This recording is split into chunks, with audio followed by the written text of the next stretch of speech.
Star Trek: The Next Generation was a show. Star Trek: The Next Generation. Everybody I interacted with. A show that I started watching when I was a really little kid. Can you believe it's been 30 years? Star Trek: The Next Generation first. Star Trek: The Next Generation was my life. I really grew up with this show. My relationship to how I should conduct myself. It was the escape from reality. Welcome to Next Generation's First Generation, where Patrick Delmore and Sascha Schaudies take a look back into their favorite childhood show, Star Trek: The Next Generation. This is where we attempt to reconcile how we felt as children watching the show and looking back as old farts now in our late 30s, almost 40s. Social commentary and good old-fashioned shade-throwing on our favorite and least favorite episodes. Here comes Patrick and Sascha. Hello and welcome again to another episode of Next Generation's First Generation. Today we are reviewing Ensigns of Command. This is a great Commander Data episode. With us today we have our friend Matt. Hello. And of course Pat. Hey! And then there is Sascha, that's me. So Jem would ask, who are the ensigns of command? There are no ensigns here. No. Not one. What is an ensign? It's a rank. Yeah. It's the lowest officer in rank. Oh, but Data's like, what, the second in command? He is the second officer as a lieutenant commander. So he's right behind Riker. Okay, so that makes a lot of sense. Well, anyway, so here we go. This is the second episode in our wonderful season 3. Long story short, this is a good episode, but it kind of feels like that awkward tween in your house where they have great moments and other times they're really clumsy. So without further ado, make sure to queue up your favorite Netflix, DVD, CBS thingamajiggers, or your classic smokescreen, or just listening to iPod in traffic. We're going to give you the countdown of 5, 4, 3, 2, 1, and you'll get to follow along with us. So, let's start it. 5, 4, 3, 2, and 1. Here we go. Here we go. There's our ship. It's so weird. I've been watching these all in HD, where it's, this great, CGI model, and now it's there's a lot of shots where, the Enterprise is just mad at him like a sticker. Yeah, they really did an amazing job with the HD. I can't stop raving about it. I love, and Beverly's hair is just going to get shorter and shorter as the season goes. Mm-hmm. Which is fine, because I really do not like the way it looks right now. Chief O'Brien on bass fiddle in this episode. Captain. So those little triangle thingies on the tables, those are IR signal extenders from Radio Shack. So if you have a television halfway across a room, and your room is so big you need to extend the signal, that's what you'd have. Soul. Data. Whoa. Telling us Data has no soul. Yeah, well, he's having another sort of crisis of confidence, like he was having in. Always the preferred choice. Trying to think of which episode it was.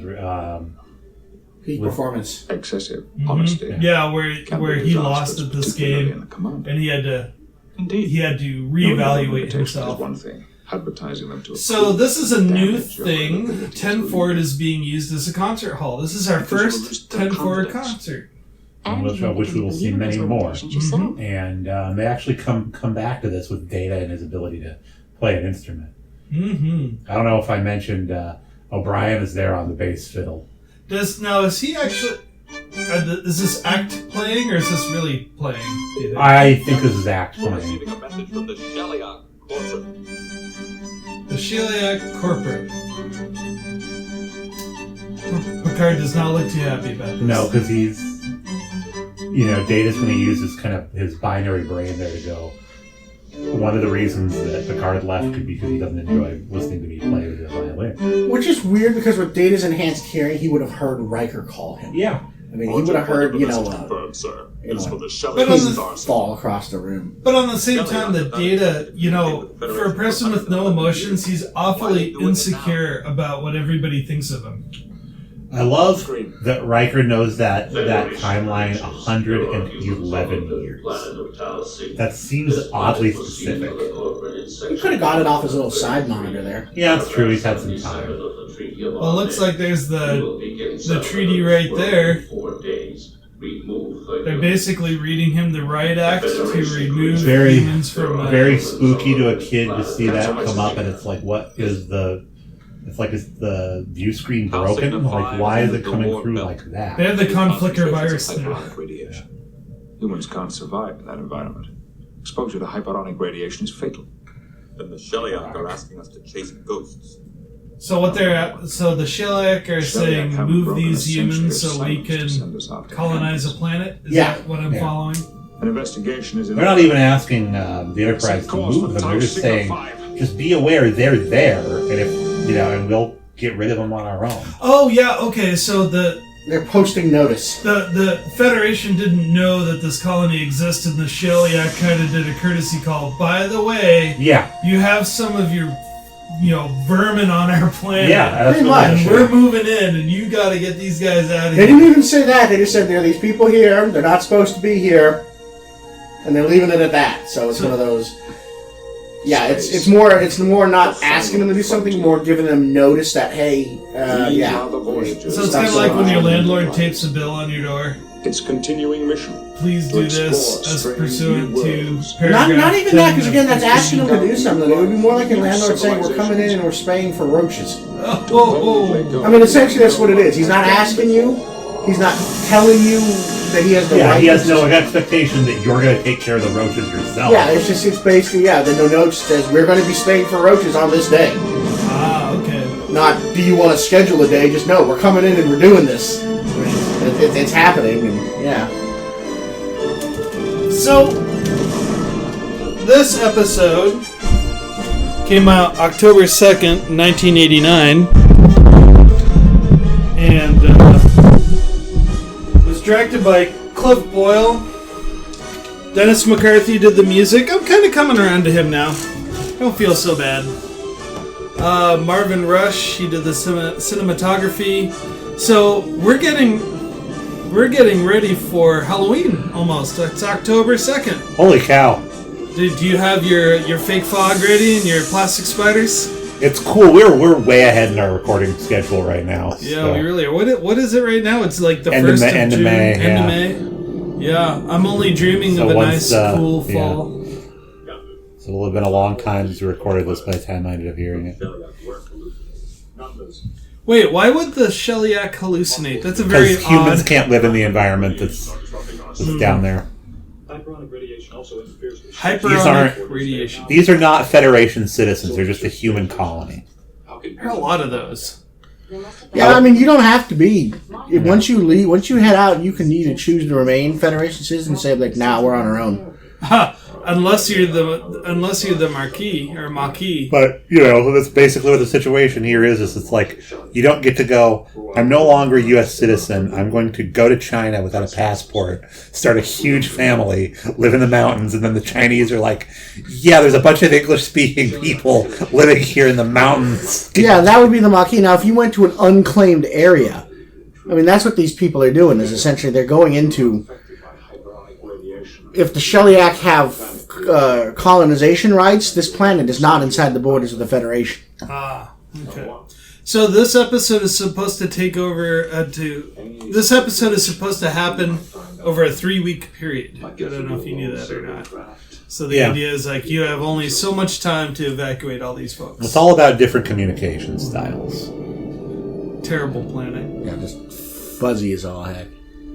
And there we are on Planet Hell. Couple of Planet the locals. Heck. What the heck is this thing here? Shuttlecraft. Hey, he knows what a shuttlecraft is. Well, bless my robes. Bless my Hydra-colored T-shirt with a turtleneck. Yeah. Greetings, gentlemen. So Data just kind of walked up on these two guys. He just assumes when they look scared that it's something else looks behind them. It's like both of them have very 1989 haircuts here too. Not human. That is correct. I swear they just I'm Lieutenant Commander Data of the did this, like hired their barber and hairdresser is just a guy that used to work at a Fantastic Sam's. Yeah. Every time I see the haircuts people have in this. We'll take you to it. Just waiting for the MC Hammer pants. Wait Yeah. until you see all we've accomplished. And who precisely is... So the big mystery that they don't do a good job selling here is how in the heck are these guys even alive? No, they They've mentioned been there that. for hundreds of years, and it's like the people that it's what's the name of it? Survival of the fittest. There were certain people that were better adapted to it, and those are the ones that bred, and the next generations were more adapted to it. But nobody on the Enterprise can really go down there, just Data. That's why Data's there. Yeah. Survival was more Oh, important than history. there we go. Understood. How many are there? 15,253, sir. We've got room for that. 15,000. You can fit 15,000 people on the Enterprise. We'll never get them out in time. In an emergency, you probably could. I mean, you line them up in the corridors. Well, cargo bays, shuttle bay, you line them up in an emergency, and then for Yeah. a short period, yeah, you could. We need more time. 4 weeks. But it's how and long it 4 would take days. to get them out of there because they can't transport them. Yeah, but running shuttlecrafts, yeah, no, that would just... Yeah. Give them the shuttle. Their home world is quite distant, Captain. This will take some time. There's not like a guy, not on the home world. It's like in a more centralized location that answers questions. Like Chip of the Shellyak. Worf is like, are you sure, sir? Because I would have to recharge the phone card to make this long-distance communique. My goodness, he doesn't wear a robe. He's practically naked. Look what's come. Lieutenant Commander You are so naked, sir. He's an android. We're just having a water party over here. Doesn't mean what you think it does. Well, now that you're here, what do you want? That water prop that the gentleman who just walked off screen was holding is used in the very next episode in The Survivors. Oh yeah, I didn't even think of that. The term is plural. The Shellyak are non-humanoid. So they're explaining who the Shellyak are. This colony has been here over 90 years. So this goes into a larger socio-economic commentary is you have two big governments telling a group of people you gotta leave town because of something we agreed to. And the homesteaders here are like, hey, we've been here for 90 years. We own this planet. How do they not know they didn't make it to their destination when they have sent out a search party? This 90-year thing kind of undermines the whole survival of the fittest idea because you wouldn't have been able to create a stable. Did you say 90 years? Yes. All right, because if you just recall back a couple of minutes ago, Riker was saying when the treaty was signed 111 years ago. So the treaty was already signed. But that's the thing is that the Shellyak may not have been ready to come. It's just like saying we're going to give you... It's like when the Louisiana Purchase happened. We bought the rest of the United States, but we didn't know what was out there. Same kind of concept. And there are, of course, already people living there. Yeah. This is more akin to the Native Americans. It's pretty much... The French sold us, the Louisiana Purchase. United States walks out and basically it says, hey, look, you're kind of here and we own this land even though you don't, know us or have ever seen us before. So we're going to take it. And then, yeah. So go back to your ship. Wow. So Data has delivered his message. He told the leader. Leader's not impressed and pretty much said, we're not going anywhere. Now you can leave. So, the big question is, did Data fulfill his role? Was his mission to convince everyone to evacuate, or was his mission just to deliver the message? It said prepare the colonists for evacuation. Incredible android I've ever seen. Chris Honeywell, and when he and Scott were talking about this, he and Scott Gardner were talking about this, made a joke that this woman is very reminiscent of Pam Dauber, who plays Mindy on Mork and Mindy. Oh, yeah, I can totally see it. Yeah. Especially with those red pants. Yep. I didn't know it was possible. What's your memory capacity? How many operations per second? So what you were saying earlier about 90 years ago without having a search party? That's not what I was saying at all. So. No, Sasha was saying when they went out, they didn't send us. Why didn't they send a search party? When you send out a colony ship, if they're not expanding the Federation borders, they'd just be like, it would be like colonial ships in the earlier when they're colonializing the States. if they didn't hear back from the Mayflower, they weren't going to send the British fleet. They're just doing their own thing. They just assume you established a that colony, makes or sense. you'll call us if you want, especially if it's an uncharted frontier territory. No, I was saying that they couldn't have built up an immunity to that radiation in 90 years. Oh, no, you'd need much more time than that for a natural immunity. I mean, maybe they found something that helps them do it, but for a natural, like we keep breeding and the next generation's better, kind of. You know, when we talked about Up the Long Ladder, when they were saying, 15 generations, they run out of viable cloning material. 90 years is like 3 generations. Not even, depending on how long these people are living too and what they're doing, it's 90 years is not that long. In the next episode, we're going to see a couple that's they're supposed to be in their mid 80s that are very much healthy and keep going.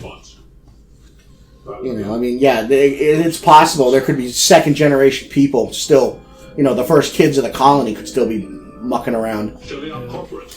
The young lady who's interested in Data and his biomechanics. That actress's name is Elin Seeley, born 1959. You know what the thing about Elin is? She's kind of Seeley. Hey, she was in Batman Forever. Yeah, who'd she play in that? She was Riddler's Mall. Yeah, I don't know. She was also Down and Out in Beverly Hills and in Jack Frost. Jack Frost 1 and 2. Look at that. Hey. Because she didn't get to act with Michael Keaton in the Batman movie, I guess. So, at the break, we kind of talked over it. What did Troy bring up that was kind of a big deal? Nothing, probably. Yeah, we just kind of missed it. She does bring up a good point, but it's not until much later. Oh, okay. So that Shellyak outfit... He hung up on me. That's right. Jacket. Yeah. So the Shellyak costume is the same costume they used in the Artemis character. Artemis, yeah. I like that they're basically building the robots from Mystery Science Theater 3000 in there. Yeah, look at that. Yeah, if we were going to make robots, it would just be to make sarcastic comments about old movies. This would be another good Crichton crossover right here. Crichton's as far as they could get on this planet. Of course. In spite of the fact that I'm an android. Because of that fact. I don't have any silly prejudice against computers. I like them. Oh, yeah. Some of my best friends are computers. So that's a good... Isn't that right? I am not your friend. Yeah. That's really funny that they wrote that comment in there that I don't have a prejudice against computers, because remember back in the late 80s, people were saying computers are taking my job.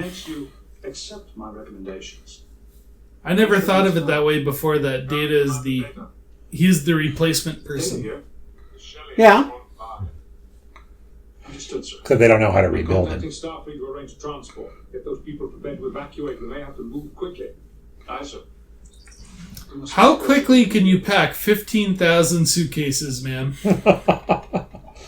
We could tie 15 on top of the shuttlecraft. Yeah, I have some twine and It was her talent at the beauty pageant that they held on the planet. Packing suitcases. Tau Sigma Oh 5. no! Should have gone to Tau Sigma 3, the party planet. That's 5,000 light years away from the Soul Sector. Gentlemen, how's it coming? I memorized that. I was up all night doing the math. I had a What is parsec it? math. It weighs nothing at all, or else Geordi's the strongest man in the universe. That's right. They're doing these experiments to beam people out. That is the plot device. They have to fly everybody up. They can't beam them down. Yes. Fresh water that we all stick our hands in. Yeah, it's like this far in the future and you're still using an open air aqueduct and a well. I mean, just... Composed of 2 atoms of hydrogen. It's not water. It's blood and it's sweat. It's the result of 90 years of combined effort. He'd have to have some form of lubrication inside of him, and I would imagine that it would be water. Data? Yeah. He's mentioned that in an episode. I can't remember one, that his internal... He But does. he does ingest food, which is turned into a lubricant for his mechanics. When somebody asked if he ate, Yeah. I think it was eating a sundae when he was doing it. or something like that, it says, yeah, because he can ingest it and it processes it down into an organic something or other. Like they're just pouring water down the stairs. That's what I said, yeah, it's an open-air aqueduct and an open-air reservoir this far in the future. On a desert planet. On a radioactive desert planet. You know, it's really funny. Even if they beamed all these guys up to the Enterprise, they'd probably have to quarantine them because they'd all be radioactive. Yeah. Are his sentiments typical of the colonists? I hope not. I don't know what people think about things. I know what I think about you, Data. If we can convince. I can convince those weird-looking robots to go with us. Yeah. Really? No, they don't like me. Yes, sir. 3 weeks. Starfleet is profuse in its apologies. It will still be 3 weeks until the arrival of a colony transport ship equipped with dedicated personnel shuttles. You can't wait 3 weeks. Wait, they can. No, they can't. They can wait. Didn't they say earlier they had 4 weeks for the Days. planet to be... Oh, 4 days. Oh, my bad. 2 days from now. So 2 days have already passed. And not even one shuttlecraft with a single guy on it. I interpret that as a hostile act. The risk we have to take. Oh my god, one more. You know, the Enterprise is definitely intervening here on the good faith of others. What I would have done is I'd have split the ship. I'd have left the saucer section there with the main shuttle bay and just start saying, scoop up as many people as you can while we send the star drive to go yak at the Shellyak. This prepared me for Starship Command duties. As a cultural contact, I'm proving to be less than exemplary. What's the situation? No, Riker is about to say something really interesting here that pretty much says, you're the guy, you're there right now, we need you to do Find this. something else. Yeah. Perhaps, sir. In the last 3 hours and 8 minutes, I have spoken with 56 colonists. 10 of those refuse to believe a threat exists. I wonder what Brent's looking there in the distance, like a calendar on the wall in the studio. Prefer negotiation or some sort of passive resistance. Only 8 were willing to consider evacuation, and of those 8, Data, I can't help you. I don't know these people. I haven't talked to them. You have. Probably actually Jonathan Frakes like out off the, on the side, out off screen, making faces at him, trying to get him to crack. I would do that. how violent is the Actually, that's probably the most honest acting I've ever seen from Jonathan Frakes right there. Colony the moment they discovered.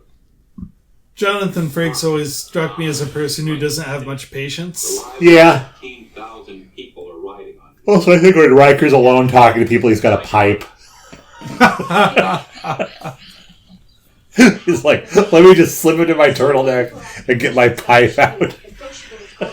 Put on some Coltrane in the back. A black turtleneck and a blazer on. Yeah. The meeting will give you a chance to present your recommendations. So far, That's really Now I'm going to walk up to our new ensigns and ask if they want a little bit of the captain in them.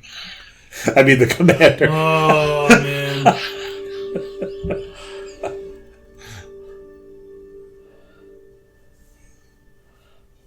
why did you do that? Good question. Yeah. Here to meet Why did you sexually assault a Starfleet officer? Among humans, a kiss. It's really It's really strange It's how she assault. kissed It's him. not sexual assault. affection. Your mouth is not a In sexual this organ. context, Wow, I'm not about to go into that was to argument. express But I'm confused why she even did it. You really don't understand human behavior, do you? I don't understand it, and I am human. I'm just gonna talk to my local social worker that wants me to evacuate and kiss them for no reason whatsoever. It's Yeah. not even that. It's No, not.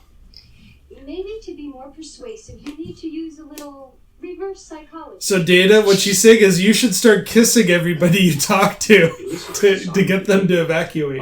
that's absolutely something he would do too. Just walk up and just like, hello, just kissing everybody he comes in contact. That's what I'm saying. Is it's like, say, a French person where you greet people by kissing them on the mouth. And again, that wasn't much of a kiss. That was like a kiss hello in Europe. What she did to him. Okay. That's not sexual assault. It is assault if you touch somebody and they don't want you to touch them. That is definitely assault. Hey, it's a little less disheveled. Yeah. I mean, we could beam up little Tiny Tim. Splendid.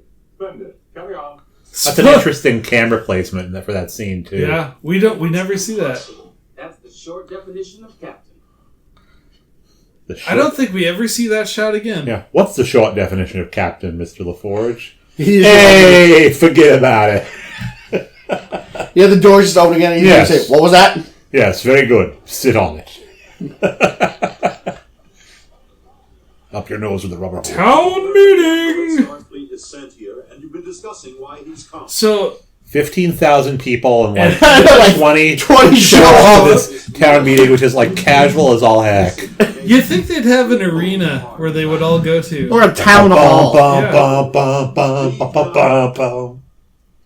Do you consider your position so weak that it cannot withstand debate? Let him speak. Now this is neat because we get to see firm data, and we don't see too much of firm data. He learns a lot from this episode. Riker should have said to him, well, what would Sherlock Holmes do? You all know of the Shellyak threat. Starfleet wishes to evacuate you for your own protection. Well, the key part is he's looking for consent. Has decided otherwise. That is his right. Goshevid's a cool I will name. not waste time trying to reverse that decision. Well, see, he's not I admire your conviction. communicating to them, or that he hadn't until this point communicated to them what was actually going to happen. Because he's allowing Goshaman, who is somebody that they listen to all the time, the right to state his opinion as fact. Well, he is the leader. Yeah, yeah. And you trust your leader to be honest, I would hope.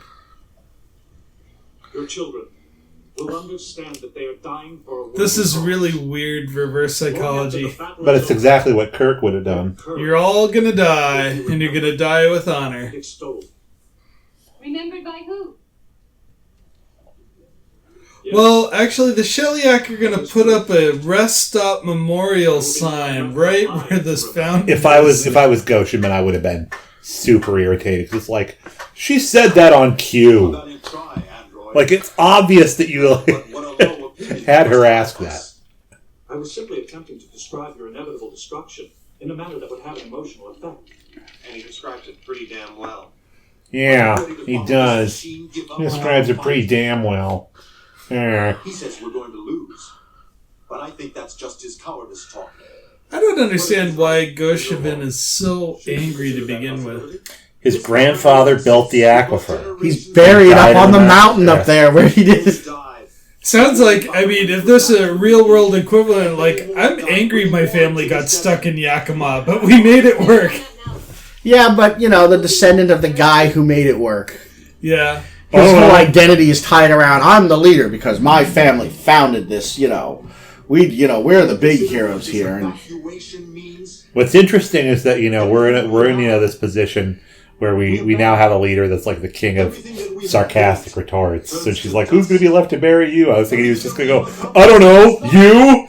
When I say no, you elected me your leader. Like, why don't you introduce me to the Android Caucus? Are you in the Android Caucus? So again, this is another Star Trek closed port episode. Yep. Any objections? I brought this up in Up the Long Ladder several episodes ago. Good. That, all these planets with all these colonies that just don't talk or trade with each other seems incredibly I unrealistic. can totally understand why you wouldn't want to, though. that's the thing is you have groups of people who just decide, and then they've shown this too, who we don't want replicators and we don't want this. We want to grow our own food and go back to the way things are. We don't want shuttlecrafts. We have no desire to explore. And again, it's not like we grabbed random people off the street. It's like-minded people who decide, you're right. I don't want a transporter. I don't want this stuff. I want to go back to building my own house. And I mean, it sucks to be the teenager that wants to rebel against that because nobody's coming in. But this isn't like Amish, Pennsylvania, where you can just make a choice to leave and get an apartment in the town down the street. No, but if you also don't know about the 90 years they've been there, these people, they don't know. They have a certain level of technology, and then they stop. So when she was surprised at how data worked, they'd never heard of that technology. So here's Deanna giving Picard pointers on how to talk to the Shellyak. Yeah, and this is actually one of her more useful insights. Is quite remarkable. She's helping him process the nuance. Yeah, she's explaining why they don't want to. Why they communicate the way they do. And this actually feeds really well into 2 episodes from now, Who Watches the Watchers? Because she's teaching him kind of how to talk to people that don't speak his language. He personally is going to use this in Who Watches the Watchers. He's not going to use it here. He's going to use like legalese with these people because that's what they speak as legalese. Yeah. Well, right here, this is a lesson in linguistics. Well, no, it's yes and no. It's more a lesson in. He's used to, I say this, and because, we talked about it, you therefore have to see my side of the argument. Where the Shellyak are like, we don't know, there's no, we understand, or this. It just says, if it's not written in the contract, it doesn't matter to us. And he's all like, but I want to negotiate, so you have to negotiate, because that's what I'm negotiating with you. It's and they're like, no. It's your, it's your backwoods country lawyer that's read 1,000,000 times more books. I'm just a simple space country lawyer. Essentially, yes. But that's what they would do. Is it's like you go into litigation with a guy that's like really flashy and knows how to dress and knows how to talk to people. It's like, yeah, but I know the law a lot better than you do. Yeah, it's Captain Picard's 1 semester Federation law course at the Academy 40 years ago versus the planet of the lawyers. Yeah. I mean. Well, that's actually one thing that Enterprise touched on that was kind of neat. When they met the Tellarites for the first time, they had to learn to insult in order to get business done. I haven't seen that one yet. I'm excited for that. Oh, that's a really I like good the one. Tellarites. We like to do things on our own. The Federation will offer us little... See, they're talking just about that. Yeah, they don't want help from the Federation.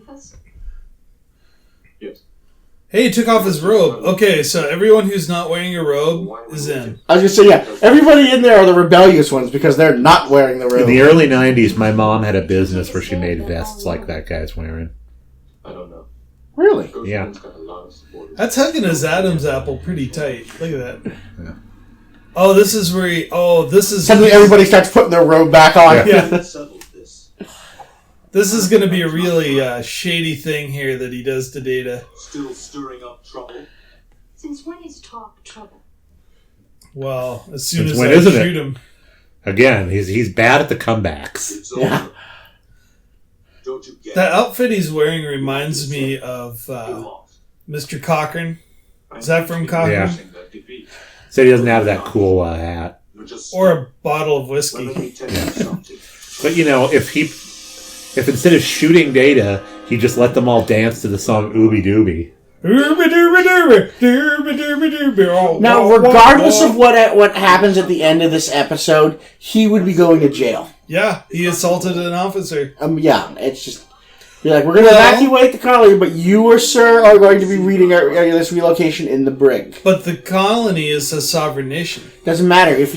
Sovereign nation, you attack a military, a U.S. soldier, you don't just get away with it because you're in a sovereign nation. If he's sent there as an envoy, he's sent there Data as basically a military envoy. And you know who assaulted him was the head politician.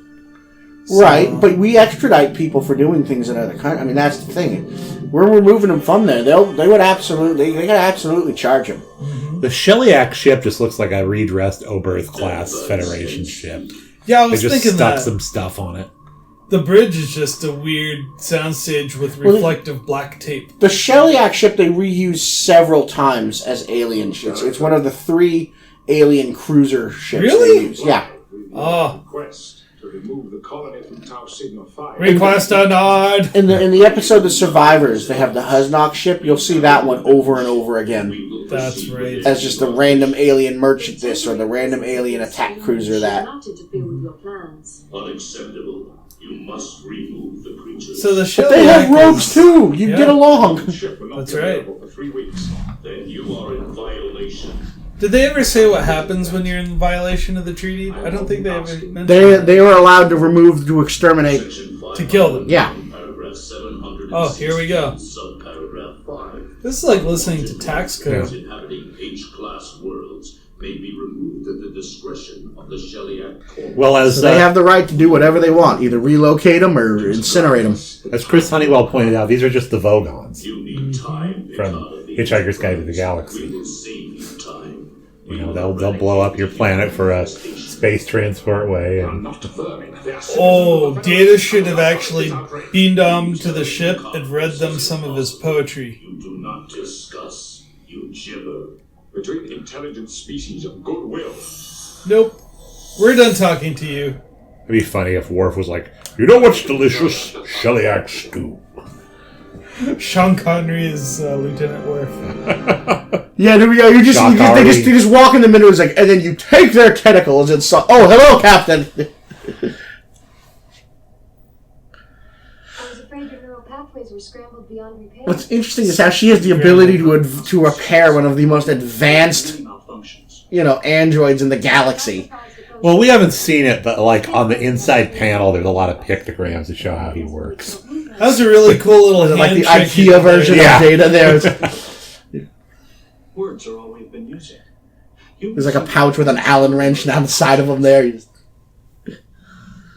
I require a phaser. I have a phaser. A type of weapon. Unfortunately, it does not function in the presence of I'm going to throw it at them. I will have to be innovative. Oh, this is where... Hyperonic radiation. This is what would freak out little kids, seeing anytime Data opens himself up. Oh, I love it. I love it too. What's scary is like if like his head just fell off or something. Well, no, when they've had that disaster. Too. Yeah. That was in one of our test recordings of the show, actually, as we watched the disaster and we came to the scene where Data had this lightning bolt go through his body and it just popped like a champagne cork. Yeah. He'll try to stop you. I encounter it. I sincerely hope so. I encounter it. I sincerely hope so, yes. So Data's hoping for a showdown. What I always wanted to know was, is Data doing the right thing by forcing them to leave? This is one of those ends justify the means kind of things. They don't want to die. Well, they don't understand the threat level, and he's going to explain that to them when he gets to the pump station. Okay. And he does a very unique thing. It's one of those, it's cold dose of reality time things. I don't have to answer. As far as anybody there is concerned, he could just be saying that. They have to make a leap of faith, and that leap of faith means they never get to see their home again. I mean, you can understand on some level why you would not. You got a guy who says, "We have to evacuate you," but it's one guy in a tiny shuttle. It would be one thing if, like, suddenly the sky is filled with Federation shuttles coming out, like hundreds of them, and you see mass evacuation coordinators, and they're telling you this stuff. But no, one android in one mini shuttle pod. So it's basically like me showing up in a Volkswagen bus to hippie commie and saying, "You guys better get out of here. The logging trucks are on the way." Pretty much, yeah. It's just... I'm really surprised that Data shot these men. Stun them. Yeah, but still. Oh, I didn't mean for him to fall off that little porch. Yeah. I will shoot you too. You did it to me. Pretty much. That was the stun setting. This is not badass. Yeah. And they paint right on the film there. Pop, pop, pop, pop, pop, pop, pop, pop, pop, pop.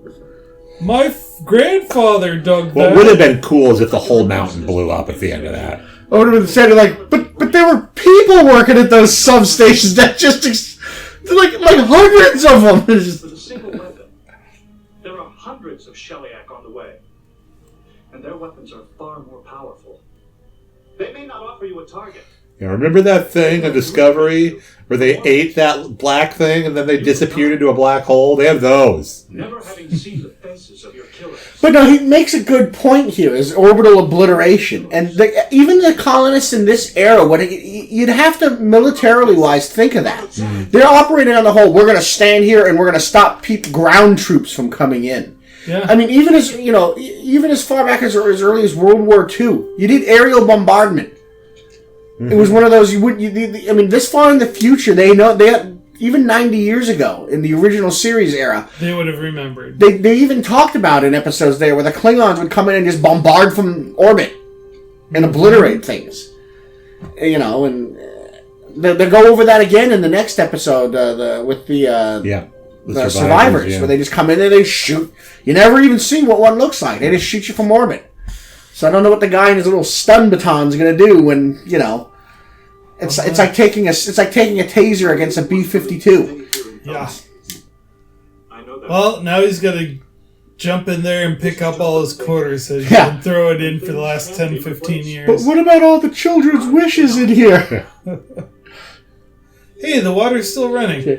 Don't feel bad. Prison in the Federation won't be that bad. Oh, you thought I forgot about that stun thing you did to me, didn't you? It would have evaporated for a second and then gone back to normal. It worked. If that's a standard, the way it was set up, the standard aqueduct, it wouldn't have disrupted the water flow. It would just, what was there would have evaporated, and then the next wave of water when it came down. There we go. Picard found it. I don't follow you, sir. You never follow me. So he found a way to grieve it. Yeah. I am Captain Loophole of the Star. Look at that. I got him. I know, he's got the little boy smirk on. I just stole your pie.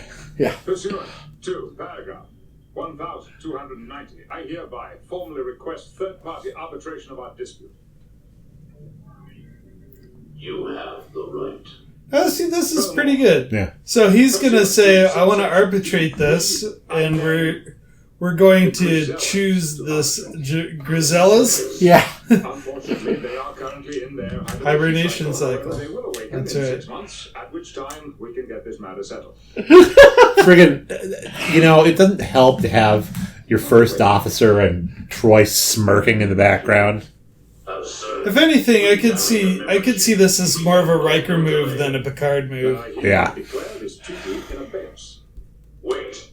Negotiation is permissive. Oh, you cut him off? Now, I kind of see this is in this type of Picard. I see him doing this. He's one of those, he likes to... You're damn right. Exactly, yeah. He's like, I've had enough of this shit. Just... Captain, they are hailing us. Don't let it go to voicemail, Mr. Worf. Like, Just let it ring. This is the 29th century version of ghosting someone. That'd be fun. Here's something people could do. Well, that's the first time we actually look at that plaque. So I'm gonna suggest an audience participation thing. All right, what do you suggest? What would the outgoing message on the Enterprise sound like if you hailed them and they didn't pick up? Ooh, I like that. It would be that Captain Jean-Luc Picard song playing in loop the whole. Why don't you say what you think it would sound like, or record your own version of it and send it to Next Generation's First Generation Pod. And if it is, we'll read your responses on the air. Captain, that is great. We can do it. We can modify the transporters. Excellent. It'll take 15 years and a research team of 100. But so far, do it in 10 minutes. Yeah. Okay. My tea will be cool in 5 minutes. I expect it done by then. Well, this is where Geordi can just get with O'Brien and write a paper on the side, get a few awards. Like how there's clearly no glass there either. He's in the there's glass there. The little 2-seater shuttle. Yeah, the shuttle pod. Hey, there she is. That's the pod he gets blown up in. Yep. And that's the pod that he goes to the Delta Quadrant in with Geordi. The evacuation It's Data's little dune buggy. You succeeded. I could not have succeeded without your support. There's room for one more. And the phaser. I couldn't have succeeded without this phaser either. I wanted to say earlier, but I was stammering at the time that Data's kind of like a box of tricks. You just open a random panel, and if you need an explosive device or a transporter or spare parts to fix some random Swiss Army Data. Yeah. I guess what I really want to know is... Can I come with you? Do you really want to hurt me? I have no feelings of any time. Of any kind. At least for a couple more seasons. Oh, he has feelings in this episode. He was all beside himself in judgment about to play. Nope. I don't buy it. What was that for? You appeared to need it.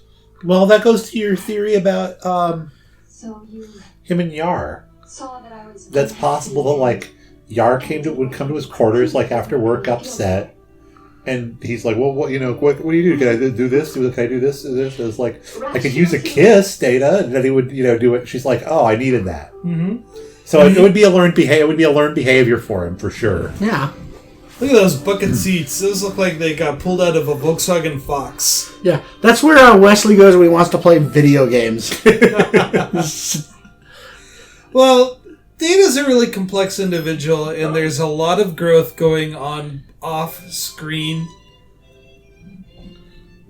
Welcome home, Mr. Data. Wow, victory music. You've got a little on your lip there. Good doctor was kind enough to provide me with a recording of your concert. Oh, it's a recording of Data's concert. Yeah. Okay. Feel it. As I have recently reminded others, sir, I have no feeling. It's hard to believe. Yes, you'll have what I tell you have. The playing was quite beautiful. Strictly speaking, sir, it is not my playing. There was an episode where everybody thought Data had died. The most toys. The most Coming toys, up that's this right. season. Is it in season 3? Yes. Yes. Is there nothing with Data in what I'm hearing? You see, you chose the violins. Yeah. And you played it.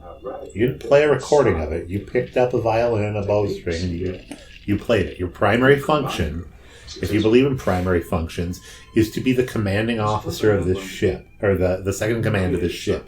So when you make the decision, which is a conscious decision, to pick up an instrument and play it, that is you doing that thing. Yeah. Now here's a good test of Data's AI.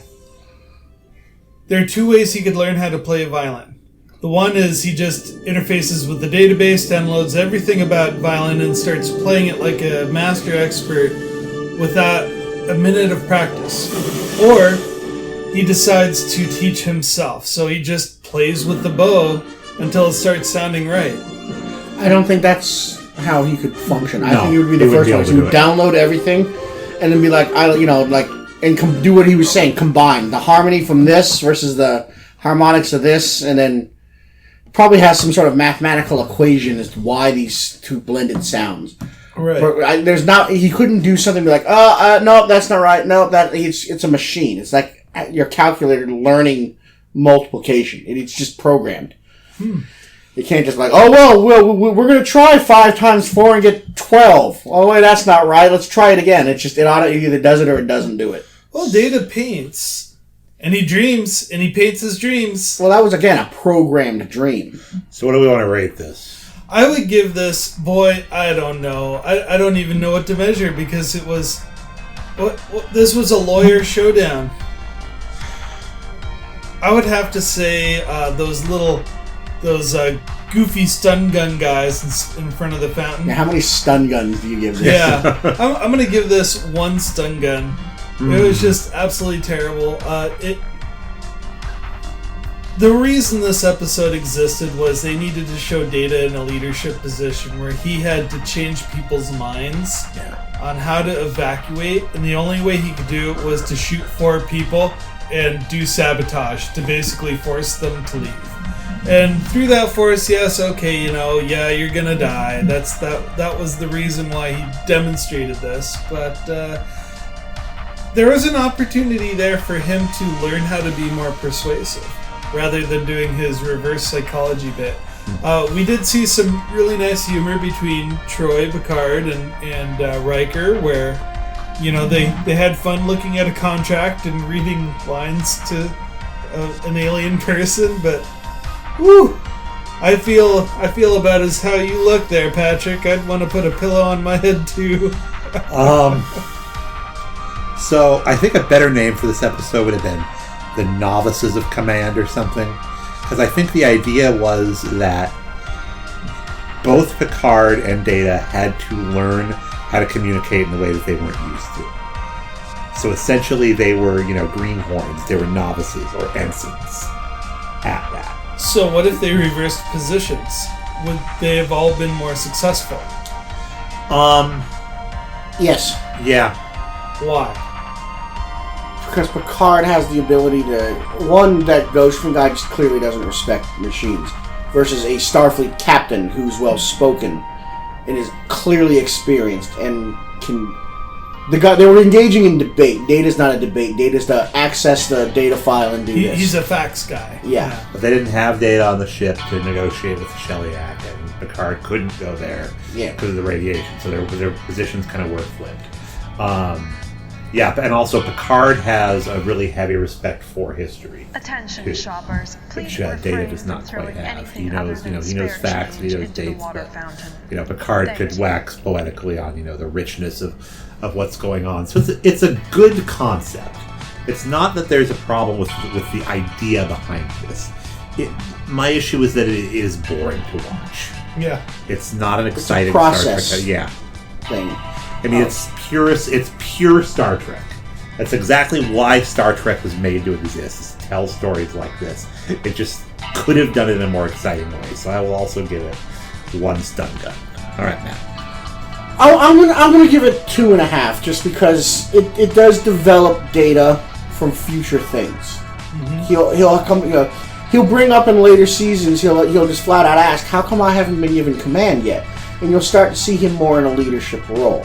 The reason they call this the Ensigns of Command is not because Ensign's the lowest rank. Ensign, the other term Ensign refers to is a flag or marker. And so in the Navy, you refer to the U.S. flag as the national ensign. And so so if you think about the way the term is written, it's the markings of command. Okay. It's basically learning for Data. Data's been given a mission. He has to take command of the colony and get them ready. He's got to basically overpower the chosen leader and establish himself as the guy in charge. And he has to convince them, like everyone was saying, that I am the one doing this. Picard, that comes naturally because he's trained to do that. He's the leader. He walks into a room, everybody stands up and listens to him. And Patrick was spot on. There was a reversal of roles there, because if Data had been on the bridge, Picard would have been like, "Data, find something in this contract that we can use against him." He would have sit there, twitched his eyes for a few seconds, and then said, "Well, we have this section here, or this section." Yeah, he would have found like 9 loopholes. Yeah, he would have found a dozen things they could have occupied their time with, and this episode would have been over in 5 minutes. But yeah, because of the role reversal, it's Data having to convince people to listen to things on more than just because I'm right. Yeah. And Picard having to, using his whole "I'm very persuasive, I'm going to give you the speech," and the Shellyak being, I just don't care. It says you can't, we can do this and we're going to do it. Okay. So it's a good. You start to see a different side of Captain Picard, I think, than the first 2 seasons, where he's very standoffish. Here you see him more relaxed with the crew. He's having drinks with Beverly and listening to a concert in 10 Forward. Mm-hmm. In the earlier seasons, he maintained a very distance with the crew. He'd hide in his quarters, or he'd hide in his office. He may have listened to the recording, but he wouldn't let the crew know that he'd done that. He wouldn't have showed up. He wouldn't pop in and, shoot the breeze with the guys while they're doing the transport thing. Like, "Hey, how's it going, guys? All right, yeah. Whatever, not working out," and just walk out of there. He'd be, he'd be in his wedding room going, "I have things to do. Everybody else do your thing." And that's why I kind of call season 3 that it's an awkward tween, because he has some moments in season 3 that are absolutely beautiful, and then you've got this episode which is very clumsy. Yeah, this is their high school. Yeah. For Star Trek, they've gotten out of junior high and elementary. They got their fitting. They know the actors, I think, know their characters now. Yeah. And what they're supposed to be. Well, let me ask you this. So, when you line up, how there's Data episodes, there's probably about 10 or 15 Data episodes. Would you call this a character-building Data episode? Absolutely. Would you put it in that DVD set? In the DVD set, no, but I would say for the character development think of it almost like an origin story sort of thing. It's not like Patrick said, it's completely boring. It doesn't done right, but you need this to establish other better Data episodes later on. I mean, they do this exact same thing again. I think they even use the same set. I want to say it's in season 7, where he accidentally crash lands on a planet and forgets what's going on and meets that teacher that thinks he's an Iceman. He has the radioactive isotope that keeps hurting everybody, and they can't figure out what. And he can't. He's using the whole scientific this, and they're just like, well, no, we're not going to listen. Yeah, it's same kind of thing. Exactly the same thing, but it's done better. Yeah. Huh. But you're going to find this in this season. They do a lot of this with the individual. Worf will get a character building. This is why I'm like this kind of.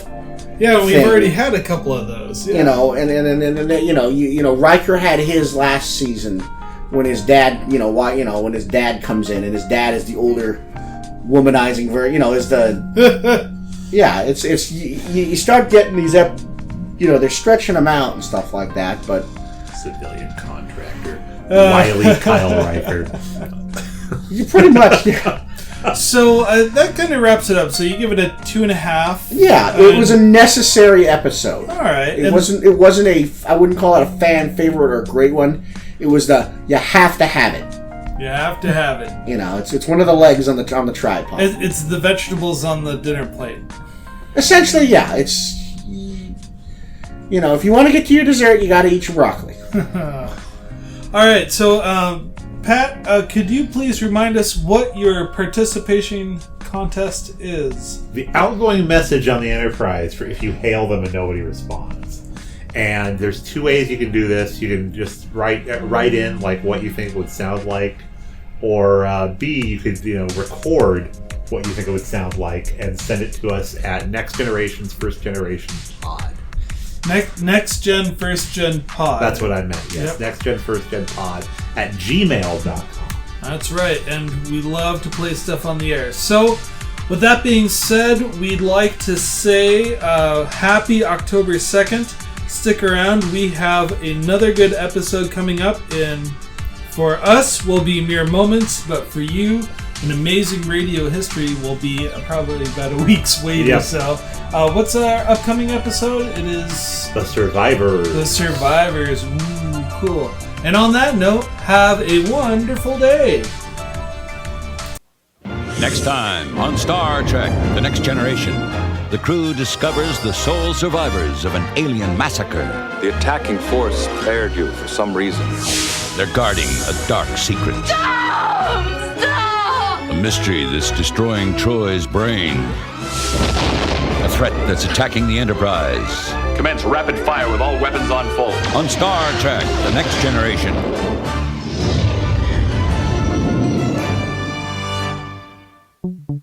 Why am I interviewing you guys? So you're the guest. So Sascha, what's a Star Trek Hi, Next Generation? I'm the guest. So Sascha, what is Star Trek Next Generation? Seek us out at Next Generation's First Generation at iTunes, Google Play, and YouTube.